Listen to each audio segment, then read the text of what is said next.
people don't know what it means to be a man. And so guys are navigating the world, and then they just cling on to whatever they can see. So if there's a black guy from our ends, right, who becomes a rapper, they're like, okay, rapper. You know, if there's a black guy who becomes a... So they're just clinging on to whatever they can find. Good morning, good morning, good morning. Thank you for being here to the Kasi Podcast. Welcome. We appreciate you. If you're listening on Spotify, Apple Podcasts, we appreciate you. If you're watching on YouTube, we appreciate you. We have a new special guest here today, one I'm very excited about. We have Mike Omoniyi. Is that correct? That's good. That's great, right? See, I've heard so many Nigerian accents in my life. It comes natural to me. Oh no, you're not Nigerian? I'm not Nigerian, no. Oh, that's why I agreed to do this. I'm just kidding. I'm actually on the other side, East Africa. So yeah. Really? Yeah. But thank you for being here. I appreciate you being here. How are you? I'm good, man. I'm good. I told you before, I love doing stuff like this, so I'm raring to go.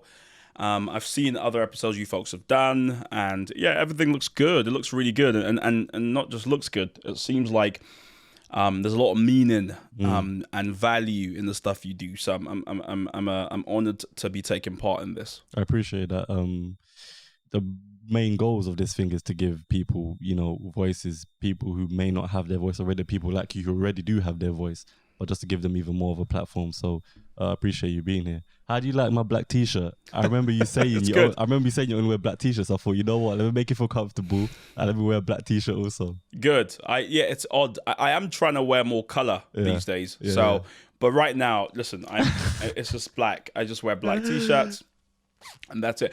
I don't know. It makes life easier because I feel like I don't have to think about clothes. Right. It's odd because I have I've got a brand partner. Right. And they do lots of. I mean, it's a clothing store, a chain rather, and they're always like, "Do you want to try color this month, Mike?" But I don't know. For me, black is simple, it's safe, and it's straight to the point, which I guess is maybe reflects a bit on me. You know what? Like, if you open my wardrobe, all my t-shirts, they're all white and black. See, white is crazy. How do you maintain? Because I feel with white, things are white for a bit, and then they slowly become less white over time. No, 100%. You need to have your white t-shirts that are literally only for specific places, and then you need to have some that can be like sort of everyday things. But yes, they do get ruined quite easily, and you have to buy another pair. But that's where Primark comes in handy. Fair. So listen, my friend got married 2 weeks ago rather. And I went to River Island and Blue Water. I bought a white t-shirt, and I knew I'd only wear it once because that's what I do. I literally buy white because for me it's a losing battle, man. You're just trying to keep it white, and it's just a waste of time. And the thought of buying the Oxy this and I just don't play. Yeah. Buy white, wear it once, let it go, move on. Fair enough. That's That's fair enough. Each to their own. How was your past year and a half been with everything going on? The lockdowns, the coming out of lockdowns. We're almost at that day of June 21st. How's it been with you and everything you're doing? How have you dealt with it? That's a very big question. How has the last year and a half been? Right. Okay. How much time we got? No. Well, it's been good, man. I think, like most people, I wasn't insulated from all the pressures that we felt. I ran a number of different kind of projects, business, charities. And so, a large part of my life was just trying to steer the ship, so to speak, to ensure that those businesses, people's livelihoods, all those things are okay, our communities, kind of business stuff, so to speak. And then there's my kind of personal stuff, which is, in this once in a generation, pandemic, I kept asking myself, 20 years from now, when my kids ask me, Dad, during that crazy period, what did you learn? If all I tell them is I just jogged a bit more or I got a bit fitter, they'll probably be disappointed. So as a believer, I've been really searching and asking God, what have you got for me this season? What's the point of this whole period I'm going through and trying to make sense of that. I'm happy to say, that coming out of it now, as it seems like we are, I've got a number of different things that I think God was trying to tell me and show me during the season. And then away from business and personal, I look after a few different people. So helping them navigate, whether it's some people have lost their fathers, some people lost their mothers, some people lost businesses. So trying to help them make sense of this whole season, I guess, was probably my third priority. It's been crazy. I've got several books in me that I could write to describe how the last few months have been. But ultimately, I think what the major salient thing that God's done for me is crucified my addiction to busyness, helped me to become more mindful, but also helped me to kind of really think about what matters and what doesn't matter. Because when you're in the world that I'm in, where you're always doing different things and you got different projects and you wear different hats, you can get very lost in the sauce, to borrow a popular term, very quickly, and you don't want that. Yeah, it's like I agree with you. One of the first things that I learned in the beginning of this whole lockdown stuff was that when humans really want something that they want, when they really want something enough, there is nothing that will get in the way of them doing it. This podcast was birthed within that period. I was supposed to start in January 2020. Things got in the way. Then I said, okay, March, I'm doing it. And then the lockdown happened. And then the first episode came out in July. So it was like I kept having these blockades of, things that were just saying, no, you got to do this before you start. No, you got to do this. And the plan to start it was in 2019 summer. So because I knew there's something I'm going to do and I had started already making plans, I knew I was going to do it either way. I said, I don't care how long this takes, it's going to get out. So that's one of the first things I learned after my first episode. It was like, wow, if humans really want to do something, no matter what is in their way, they will do it. They will find a way. To give some context for people who don't know, we know each other through a mutual friend, someone I went to school with.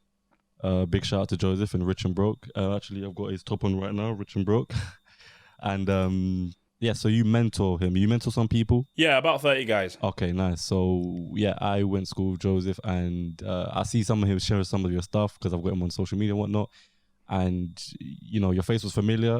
We spoke about it a bit off camera, and I was like, let me check his out and see what he does, because I was intrigued. And then I just browsing, I'm seeing like I don't know where to start. So I took down a couple of notes, so you can correct me if I'm wrong. All right, so you do masterclasses. Yeah. You have a digital community. You're a YouTuber. You have the Common Sense podcast. You have Common Sense Network. And you also have, what would I call it? A sort of enterprise, which is called Our God-Given Mission, which is, by the way, a great name. So can I now hand over to you to do a better job of that and just fill us in on everything that you do? Because I know either way I'm not going to do a great job. No, it's okay, man. Listen, meeting new people is always difficult because, normally people say, what do you do? And say, I'm a journalist. Right, and go, right. Cool. And it's kind of, it's a conversation over. With myself, I could say I'm a journalist. I'm interested. I could say something like that, but that doesn't even scratch the surface in terms of what I'm interested in and what I do. So meeting people is always difficult, and so you shouldn't feel bad or anything like that. It's a common thing that folks go, what exactly do you do? And it's very clear in my head, right? And so the best way to put it out is, I'm really interested in building things. That's kind of my interest at a very kind of top level. I build things. I put out that I like building beautiful things. And so that encompasses solving problems, that encompasses people, that encompasses business, that encompasses charities. So I run some charities. Our God-Given Mission is a Christian charity I run. The BAM project, the Becoming a Man project, it's a project where we go into schools and help young black boys reimagine masculinity. That's another project that I run. The Common Sense Network is a business. It's a news network for millennials where, people from different parts of the political spectrum come together and learn from each other. So I'm interested in that. But as well as building kind of my own things, solving issues the way I know how, I also help other organizations. So I'm a advisor at the Royal Institute of International Affairs. I'm a non-exec at a university, the University of Salford. I'm on the board there. And a range of other things, right? But the easiest way to say it, right, is that I enjoy building things. I enjoy solving difficult problems. And I do it for a range of different kind of organizations as well as some of mine. Right, that's similar to me. I would use that same line, but instead of building, I would put in creating. Okay. I just enjoy creating things and creating things with other people, and I would also add in collaborating. So one of the things that was one of the first things that I saw that really made me think, you know what, I have to get this down at some point, was your TED Talk. And there was a lot of things you touched on, and you touched on it from a very an interesting angle, especially how you introduced it. Everyone should go and listen to that TED Talk if they have time. Okay, so first of all, can you just, in a nutshell, and then I will go off of how I perceived it. In a nutshell, could you just explain people what that TED Talk was about, and so for them to go watch it? Yeah, so I think I've done 3 now. You've done 3 TED Talks? I've only seen one. And I think you're talking about the second one. I want to say, was it the one where I was like wearing a fleece? Yes, he was wearing a fleece, and yes, cool. It was the lady with the tweet who said she's not changing her mind. Okay, cool. Yeah. So that one was all about kind of, it was called Redefining Common Sense, which is a really bad name for it. I think a lot of people haven't watched it because they just go, Redefining Common Sense, what's that? I should have called it something like, It's Okay to Change Your Mind, which is what it's about. It's about this moment we've reached in society where on social media you can't change your mind. If you change your mind, you're done, right? And we all know about the cancel culture and all that kind of stuff that happens.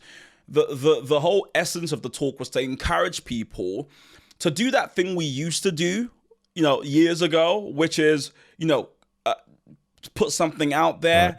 Be presented with new information and then change our minds because we're humans and things change, right? So that was the point of the talk. It's just to encourage people not to resist the seductive nature of tribalism and to embrace nuance and difficulty, which is literally how the world works, so to speak. Right. So it's very interesting because when we talk about this cancel culture thing, it's like generally thinking about it and breaking it down, it has got to be one of the most stupidest things that have stemmed from social media, honestly. It's like somebody has said something or tweeted something in 2009 or in 2020 and you're going to kill them for something that they have said back then when that was something that people were saying back then.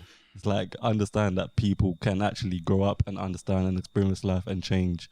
But social media is like, oh, you deserve to be crucified for something something your past mentality. It's so bad because you've described yourself as a creative, right? So away from all this kind of stuff, I'm a singer, I play keys, I play music. I was a music director for a few years. That's something I'm really passionate about. And when we think about artistry, I have one definition I use for artistry, and I talk to lots of young people that I know who are creatives about this. Artistry and creativity, right? The best creatives, and the whole point of creativity is giving people, right, the license to watch you grow publicly. That's the point of artistry. Giving people the license to watch you grow publicly. The greatest artists that we love, that we stand for, are the ones who've literally grown up before our eyes.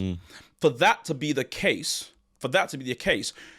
we have to create a society, if you like, a community, an environment where people feel like they can actually grow publicly. And the whole cancel culture thing is literally the opposite. I don't think it could foster, I think it threatens to even kill artistry because people now feel they have to go in their room, get all their ideas to line up, sort their whole life out, then come out and present to us what they've been working on. And it's like, that's not artistry. Artistry is meant to be you growing and making mistakes in front of us, you sharing songs and whatever is in your heart that tracks your growth, as it were. That's the whole point of artistry.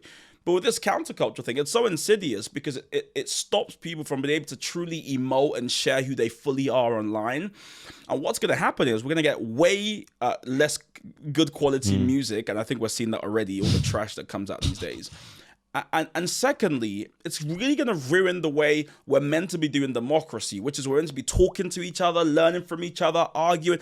All that stuff goes away because people are too brittle now. It's like they're going to break. Everyone's going to break. And everyone needs a space. And it's like, whoa, what's happened? We're not malleable anymore. It's like in early 2019, about 2019 sometime when I was in the midst of making plans for the podcast, I was mentioned to a few people, a few good friends of mine, like, yeah, I'm going to start a podcast. And someone said to me, why would you tell people you're starting it? Don't tell people that, because they said, what if you fail and you don't do it? Then everyone's going to know. I looked at them like, wait a minute. What makes you think that I give a damn about what someone else thinks about me starting this podcast? I am trying to grasp that call for adventure. I'm trying to see where I can go, how I can grow, and where it can lead me. And to the best of my ability, I'm trying to do that without the noise of external things. So while I'm trying to do that and someone's telling me, no, what you said, go in your room, don't tell anyone, do it there, and then when you're ready, then no. It's like, allow people to go out there and scream things out from the rooftop that they really feel. And if they don't do it, then maybe they just didn't really want to do it that bad. Because if humans really want to do things, they will do it. They will find a way to get it done. Another thing from the TED Talk that I really found interesting, which is what you touched on there, was that, so I learned in uni, I'm one of them people I advise people to go to university. I literally just finished my third year. I may do a master's, but who knows? Super. What did you study? Sports and physical education development. That's why you're giving us thigh, yeah? Sky's out. Got it. Sky's out, fire's out. If I can't do it here, when can I do it? So university, I'll finish my third year, and so I advise people to go, and not necessarily because of the degree, but because of everything that comes with them 3 years of university. One of the most valuable lessons I've learned, and I'm still learning from university, was how to critically evaluate and critically debate a certain topic and certain situation without my own personal emotions and feelings towards it. Beforehand, if I had ever argued about anything, it would definitely come from within me and within how I feel or within how I've been brought up. Going through university, I've understood how to look at the one side, understand it, or if just your side, understand it without taking yourself out of it, and then also look at the other side, and understand that as well as your side. And then that gives you, the best way to bring them two together. The author Sun Tzu in the book Art of War, he has a quote that says, "He who understands both sides have nothing to fear in 100 wars." And that for me was like, if you understand yourself and you understand the person or the other side, it's like you have a great understanding. You have the best possible understanding that you could have with all the information on the table. And that's part of what you was talking about at TED Talk, is that take yourself, remove yourself from it, relinquish yourself and understand to have the best possible outcome for the debate. And I think that was amazing. And that's one of the reasons I tell people to go to uni. No, good. I'm glad you took that out of it, man, because that is something that some of the young guys that I speak to, and really it's not age specific, it's one of the most difficult things I think for us to understand is what to do with emotion. Because the thing about emotion is, like, again, I believe in God, so I think God created us with the capacity to feel emotion because he thinks it's important. He deems it something that's important. In fact, it's so important that throughout the Bible, as I believe, God makes it very clear that he feels stuff as well, right? He shares his emotions, right? Thereby almost giving us the permission to say, listen, do as I do. If I'm emoting, you should emote too. However, I think we've got to a space, and I can go into this in great detail. I was talking to a friend about this not too long ago, but I won't. Because of time, I'll keep it short. We've got to a place now where people are led by emotion rather than being informed by emotion. And emotion's powerful. Some of the most amazing acts that we can think about in human history are purported, the thrust and what allows them to happen is people feeling strongly, passionately about something. Whether it's the Berlin Wall coming down, whether it's us going to space, everything, right, is set off by some sort of emotion. And then when you get to the stage where you feel most resistance, it's emotion that gives you that critical exousia that pushes you over. So emotion's powerful, it's important. However, emotion's meant to reveal and show you and, accentuate certain things. You're not meant to be led by emotion, because when you're led by emotion, I believe your critical faculty, that part of your brain that's meant to be objective, that's meant to weigh things up, that's meant to be fair and balanced, is numbed, and all you can see is red. All you can see is one thing. And I think we're at risk now as a society because of social media and the way we consume things. We lack so much nuance and mental bandwidth now that people can only handle one thought at one time.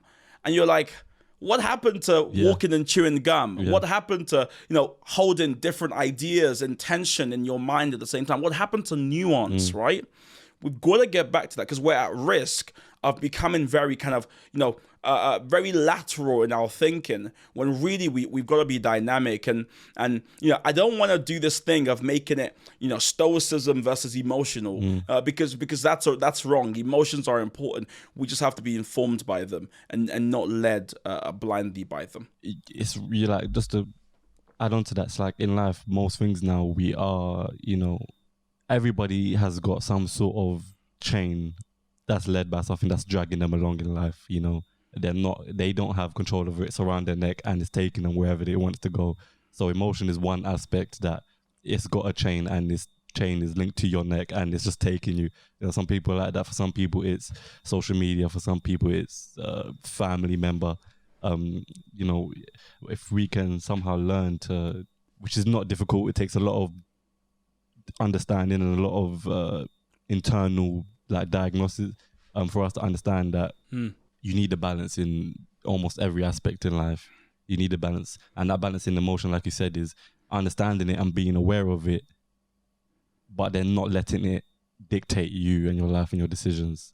You mentioned earlier talking to young boys that you talk to and talking to them about masculinity.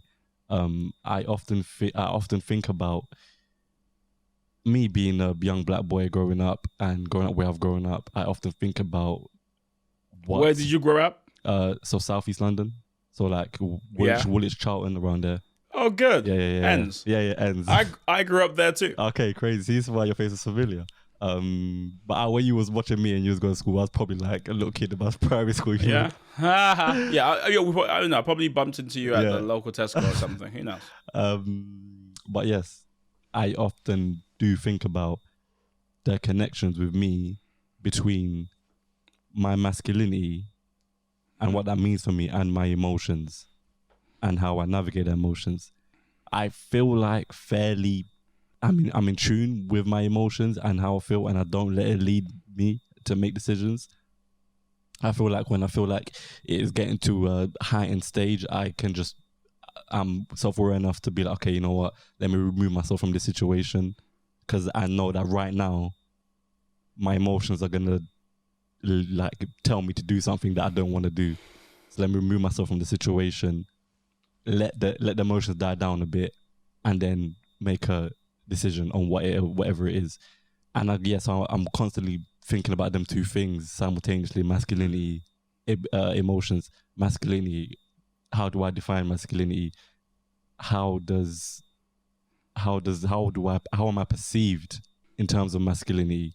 Is that something you ever thought about growing up from these same communities, growing up to do what you're doing? The school we went to, which was a boys' school, which is full of guys competing for their masculinity, and I'm how is that for you growing up and understanding these things for yourself in order to help other young kids? That's really interesting, man. Really interesting. I think you're right about to have that tension, by the way. I always speak about healthy tensions. Tensions aren't a bad thing. Tensions are really important. Tensions can create movement. I mean, think about a car. The way a clutch works in the car is the two paths come together, they create tension, and that tension like propels the car forward.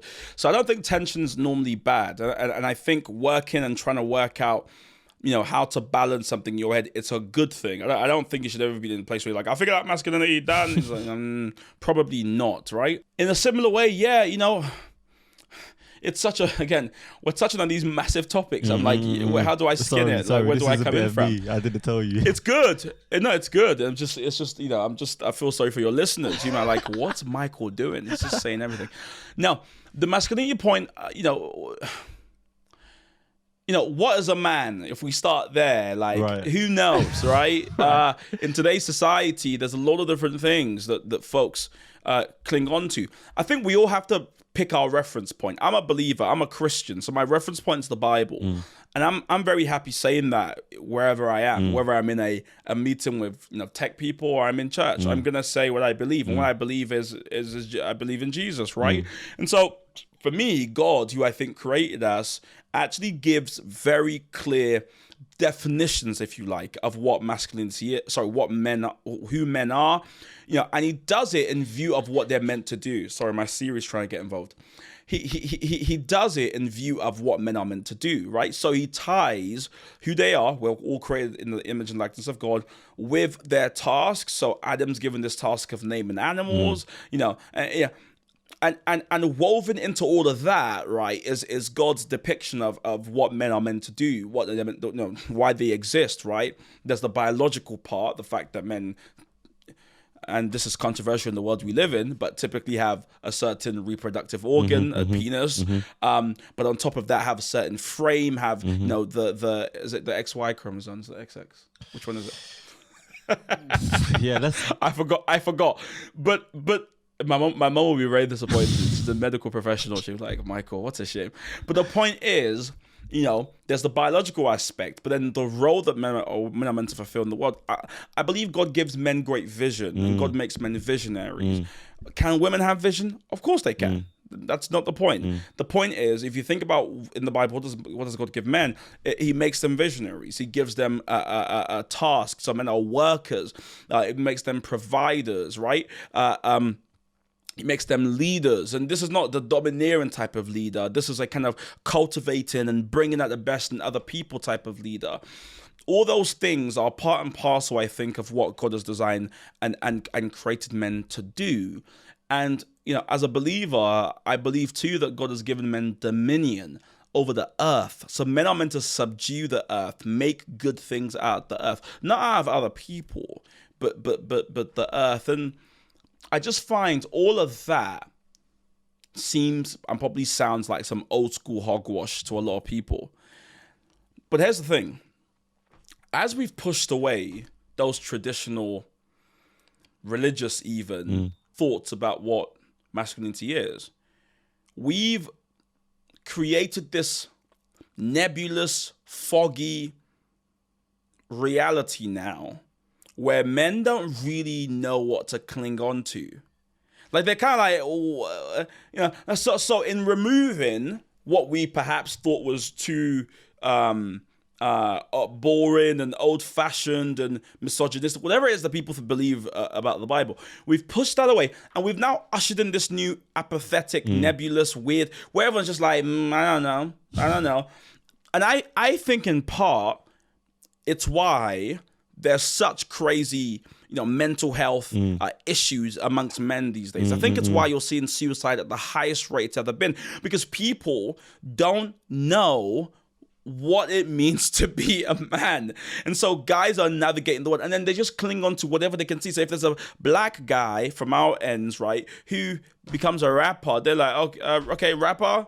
If there's a black guy who becomes so they're just clinging on to whatever they can find, because what used to be there, people have thrown the baby out of the bathwater. They've chucked everything away. And now we live in this weird, foggy space, which I don't like. Right. So it's like that you've hit the nail on the head there with that. One of the most prevalent questions that I remember asking myself from young as 16, 17, from year 11 days was what am I supposed to do? Why am I here with all these other, boys that look like me in my year, in my school, why, like, what am I, how do I navigate myself through this? And you're exactly right with saying that, I guess this is the bias and this is my own view because I grew up as a young black boy, but I know from like other young black boys, we was always looking at what you just said, like, okay, so who can we look at to help us navigate through this? And, I was in school, which I feel like in school tells you really where, society is going, because the school kids just want to latch on to everything. And if it catches on in school, then it's going to really catch on. And in school, I was in school when the drill scene came into like the world and how big that was. And I was seeing... You look like a drill artist, by the way. I could see it. You've got the black. I've got the black. Basically, because you're black. I'm joking now. Carry on. So was going through like year 10, year 11, and I was seeing every day, every student I was sitting next to on the bus in the morning going to school, in school at break time and lunchtime, in the canteen rapping the songs, on the bus on the way home, and when we would hang out wherever after, everybody was listening to drill music, and everybody was listening to a specific artist group. And I didn't just connect to it like that. But I was like, what's going on here? Like, obviously at the time I hadn't really understood. I was like, why is this like the thing? And obviously now I see that it was something for us to look at and be like, oh, this is what we're supposed to, this is how we're supposed to do it. And that's all it is. People are just looking at, people, young kids especially, are just always looking at someone else who is in their position or looks like they came from their position, and they're like, oh, how can we, okay, this is what I'm supposed to do then. And this is why I love... It's the power of imagery, isn't it? Right, exactly right. You become what you see. Right, and this is why I love things that you do and people like you, because in school, nobody, I hope they are now, for God's sake, but in school, nobody was tuning into, well, there was no people like you for people like us to listen to in school, I hope now there are young black boys out there listening to podcasts like this, listening to things like yours, watching TED Talks like yours, just to understand and make them realize there is so much more than being a rapper or being a footballer. There is so much more. Like, that's something that we fail to understand drastically, and it kills us. That's beautiful, man. I appreciate you saying that. I think again, in the interest of fairness, nothing wrong with rapping, folks. No. Rap to your heart's delight. Go rap. You better rap. But if you're rapping because you feel like you have no other choice, right. that's a problem. It's like, if you pick rap from a full buffet table, calm. But if you look at the table and the only thing on the table is rap, that's a problem. Yeah. It's like that's literally how it's been for decades. Is that there has only been like a few things that have been on the table for us that we can see.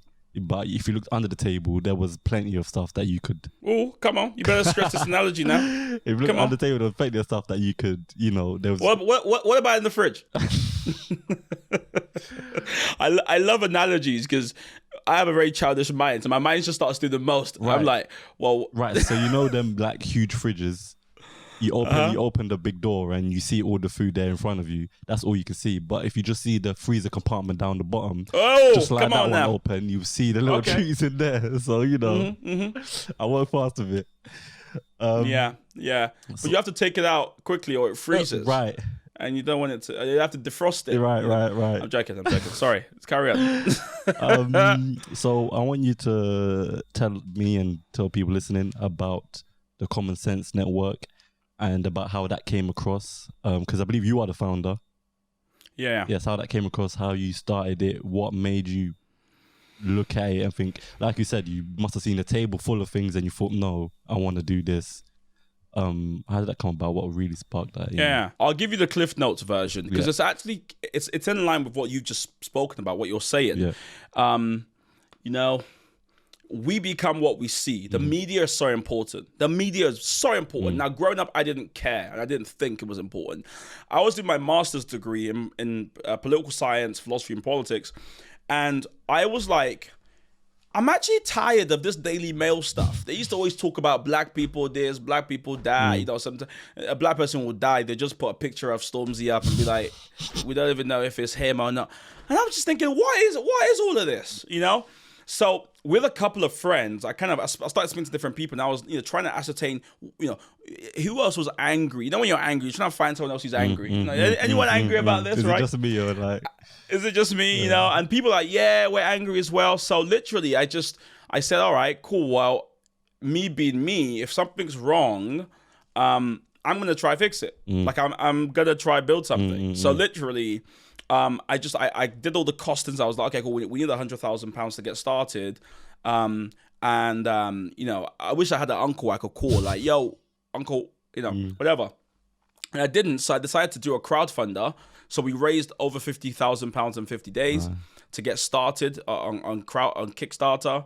I built a team of about 100 and something people, 110, 120 from across the UK. Right. And just sort of start trying to, just going crazy, trying to solve the issue. We identified two big issues. One was that the whole left-wing, right-wing thing was getting kind of mad. What I mean by that is people only hang around with people who think like them. People right? only Black hang people around hang around with people who think like them. So naturally, as you go through life, you look for friends who sound like you, think like you, believe like you. So people end up living in these echo chambers. Where literally, and the reason why we call it echo chamber is because you say something and then it just echoes. It kind of reverberates back to you. And so we tried to solve that. The Daily Mail is right wing, and so what that means is all the stuff they put out is like you can guess a Daily Mail headline. They're gonna complain about black people. They're gonna complain about immigrants. That's what they do. The Guardian is the opposite. They're the opposite end. They're gonna say we need more immigrants. We need more and they always say the same things. So I thought, why don't we try and create a space where people who don't see eye to eye could actually come together and have meaningful conversations, where you can have a left-wing person, a right-wing person. You can have a buffet table of lots of different ideas. The second thing was access, right? So quick stat for your head top. In the UK, 3% of the population are black, right? In journalism, the people who write the articles, who set the agenda for what we discuss, 0.2% are black. Zero representation. 0.2% are black. So when you think, oh, the Daily Mail probably doesn't have black people, you're right. They don't. Right? They just don't. So we're trying to solve polarization and access. Another one, like 51% of journalists in the UK went to private schools. Right? 51% of journalists in the UK went to private schools. Private school. This is according to the Sutton Trust, a report they did in 2017, I believe, or 2017. In the UK, or in the population, only about 9% went. So what kind of crazy overrepresentation is that, right? And how is that skewing what we learn, what we know, what we discuss? Anyways, so what do we do now? Now we are basically a news network for millennials. People can join. They just need to go to join.tcsnetwork.co.uk. And they can just become a part of what we're doing. We have different shows, podcasts. We have journalists that write articles every week. And we just try and give you different perspectives, about issues around the world. So if you just want to learn new things and find out what's happening, hear stories that the mainstream media aren't telling, then you can go to the Common Sense Network and find it, tcsnetwork.co.uk. And just find the stories, get involved in the movement. That's amazing. You touch on the left wing, the right wing, alluding to politics stuff. And again, you probably understand me, who I am, my demographic, going up where I'm from.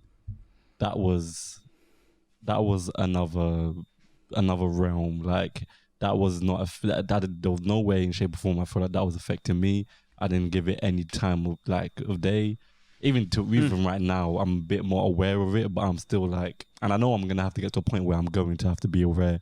And my decisions in life are gonna be made off what is going on in terms of politics. But growing up, it's just what? There is no conversation ever of people talking about politics within the communities we grew up in, and I feel like that needs to change. So how can we how can it be made sort of accessible and make people from the community that we're from like semi interested in it enough to not all the way, they don't have to love it, but semi interested enough to understand and be aware of how this impacts you. Because that's something that I'm not, like I said, I'm not into it now, but I'm always thinking about how can we actually get people, like even myself, how can I get a semi understanding, basically a want to understand more, if that makes sense. Because that was never there. I don't believe it is there right now in them communities for young kids in school. But how can we do that? That's a good question, man. Bro, it's a language issue. It's a language issue. It's just language. And you'll be shocked to know, not shocked, but you might be kind of like, really? It is just language.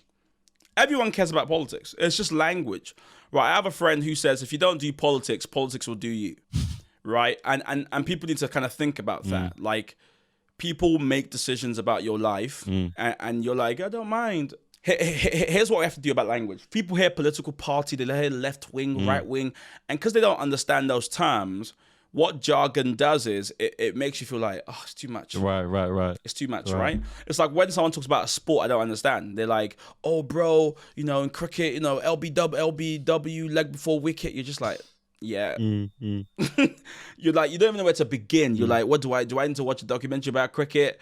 Do I need to go and follow people on Instagram? Like, where do I even begin? And people create that mental layer of it's just too much for me. Now, here's what's interesting about that. We feel that about things we don't understand, which is fine. But with politics, it actually serves some people to have you not interested. As in, it's good for them. Right. Because they just do what they want without you even understanding or realizing. Of course. How terrible would it be if you knew what was going on and you were like, what's going on? Suddenly someone has to answer for something. But if you don't care, you're not interested, it's fine. If all you do is vote once every 5 years, it's great. Politicians are great. They're like, this is wonderful. We could just carry on. And then 5 years, we just tell them we did some good stuff, and then they'll probably vote for us again. Or if they're black, they'll vote Labour. Or if they're gay, they'll vote Conservative. All that kind of stuff, right? One of my tasks, and one thing I want to focus on, funny enough with common sense, is I want to do a massive education thing. Because do you have an opinion? Give me a strong opinion you have. Just any opinion that you go, I believe this thing. On?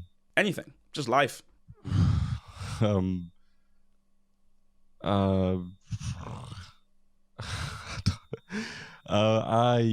strong opinion, just my own opinion. It's not like factoring. Yeah, just an opinion you have. Yeah. I believe Lionel Messi is the best player in the world. Okay, I agree with you. now, because I agree, so that's the opinion. Now, here's what that opinion does. Because you have that opinion, you strongly believe that. Now, I promise you, and you probably know people. Do you know people who don't agree with your opinion? 100%, yeah. Superb, right? So by putting your opinion out there, if you put it on Twitter, you're gonna find opposition. People who go, no, bro, it's Ronaldo. People go, oh no, it's Christian Bale. I don't know who those people are, but well, Welsh people.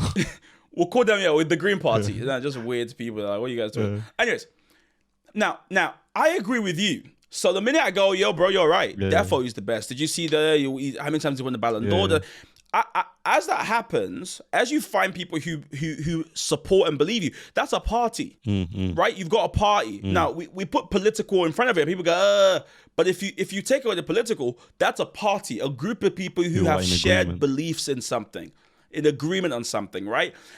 And you're going to find another group of people who don't agree with you. Now, that's just called the opposition. So the Labour Party started years ago because one guy had a couple of strong opinions and a couple of people went, yeah, we'll back that. Like, we agree with you. And then they thought, look, let's try and change society and find more people to agree with us. Let's try and convince more people to agree with us. That's all politics is. So when you're thinking, should I get involved or what do I need to do? What you should first try and work out is, what do they believe? Like, what does Labour believe? And do I believe what they believe? Because if I do, then I want to change the world that way. Now, here's the thing. Because Labour's a party and a large party with lots of members, there's lots of beliefs in there, right? And you don't have to agree with every single belief. But the question is, what do you really care about? Who else cares about it? And how do you advocate things that way? I don't have kids right now. So if there's a policy about how kids should be treated, I might care, but not really because I don't have kids. Right. The minute you have kids, I promise you'll care about education and schools and investment in schools. You know what I mean? You know, I didn't really care about the NHS until I had to have a surgery, and I was in the NHS, and I was like, why? How can they tell me? Like, and suddenly I was like, okay, I care. So the reason why a lot of us don't care is because we're not meaningfully involved in anything. When you get involved and you get stuck in and you take a bite out of society, then naturally you'll find yourself starting to grow some strong opinions, not just about football, but about how the world should be arranged. You know, what should be taught to kids in schools. How now that I pay tax and I run businesses, I definitely care about taxation policy. If one party says, we're going to tax you 40%, Mike, and one says 20%, which means I get to keep almost like £9,000. I'm going to, like, I care now. And I have strong opinions about some of these things. So that's all politics is. People just, I think the language has been craftily, designed to ensure that some people don't get involved. When in reality, we all do politics because we all have strong opinions. Right? We all have strong opinions. We just gotta rethink some of the language, and before you know it, you might be running for a prime minister. I mean, yeah. But of course, the term politics.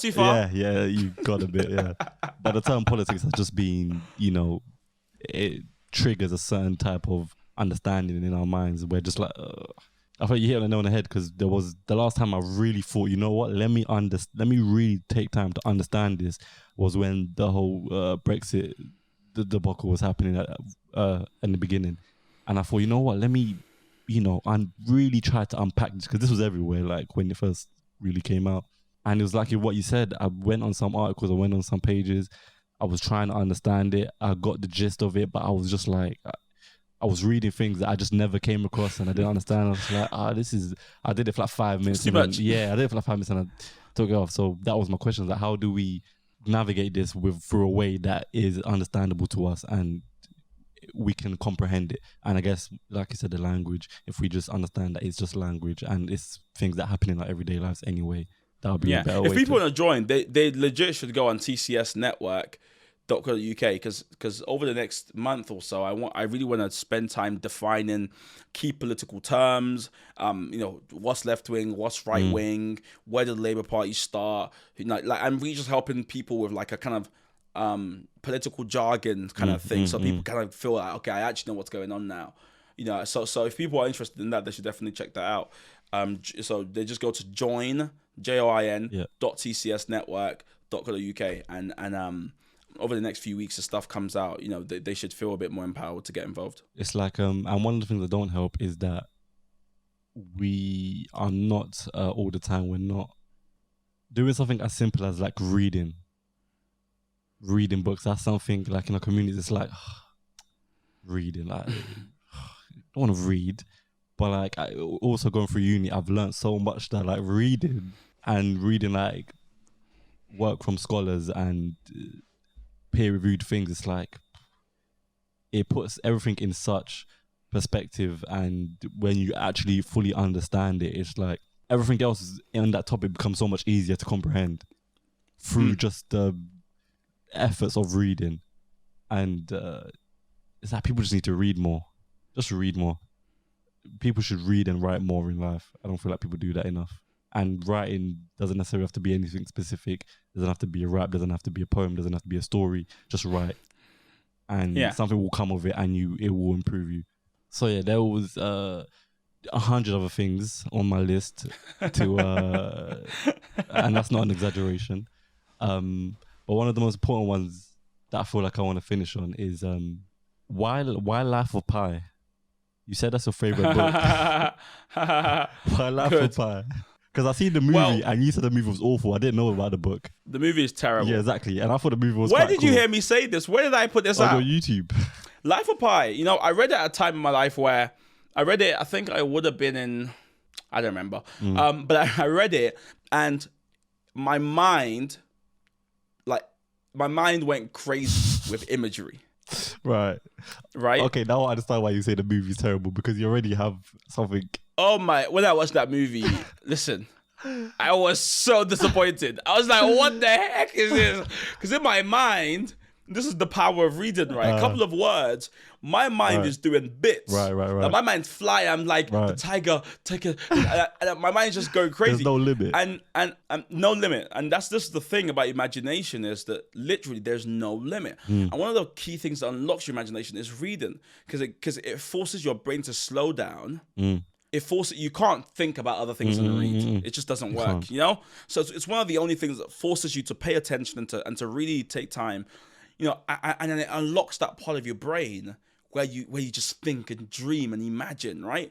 And it's weird how it does that. It's like a drug. You start reading and slowly you're like, what? And your brain's doing the most, the power right? of word. And some of us, that part of our brain has been so malnourished for years. But here's the great thing. You can start again by just picking up a book, right? So you pick up a book and you just start again. There's no kind of like, I haven't read for 10 years. How will I ever read again? It's like, just pick up a book, flick it, open and begin reading. So for me, that was why I love Life of Pi. I'm a big dreamer. I imagine a lot of different things. You know, my brain is, if you could step into my brain, you literally would probably be like, what in the world is going on? I genuinely think if people could understand what goes through my mind, that some people would arrest me. I would be arrested in some countries. For thought crimes. We're getting there. If you let the... I'm joking. No, I agree with you. Like, I'm the same. Like, so Life of Pi unlocked that for me. And for me, it's why I'm a big advocate of reading. I encourage people to read. I read myself. People always ask me, what am I reading right now? I haven't actually read in a bit. I've been reading articles right now because I'm trying to work out what's going to happen on the 21st of June. But I'm reading a Christian book by John Piper at the moment. So yeah, reading, super important. And for me, it's been I read a quote when I was in poly, secondary school. It said, readers are leaders. And for some reason, that made me want to read because I've always wanted to be a leader. But now that quote is nice, but that's not why you should read. You should read because reading is actually good for your health. Yeah. Mike, I very much appreciate you. I appreciate your time. I appreciate the things you do. People like you. That's why I use this place so people that may not know about you can come here and watch you. You know, whether it helps someone today, whether it helps someone next year, it's good that it's here. It's good that it's out there. Anyone that wants to hear more about Mike, you've got his YouTube, you've got your Common Sense Network. People can go find that. We'll put a link in below.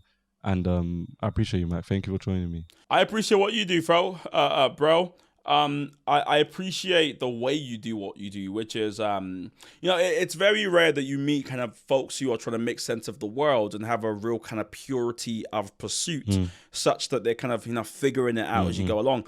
It's one of the things that the great podcasters do well. You know, we obviously cite Joe Rogan and the way he kind of navigates conversation. You know, I think it's beautiful, man. The way you do it, and to your team and the kind of time they put into, making things look good as well, and taking a lot of pride in excellence. It's amazing, man. So I look forward to the heights this podcast is going to achieve. And also the impact conversations like this and others you're gonna have are gonna have on people. Much appreciated, man. I appreciate that. Boys, girls, ladies and gentlemen, thank you for joining me. Thank you for joining us. We appreciate you. Make sure you're liking and subscribing. The link will be in below for the Common Sense Network if you want to tune into that and find out about Mike and his company and his TED Talks. Thank you for joining us. We'll let you be. Have a good morning. Have a good day. Have a good night. Stay safe, stay sweet, stay street.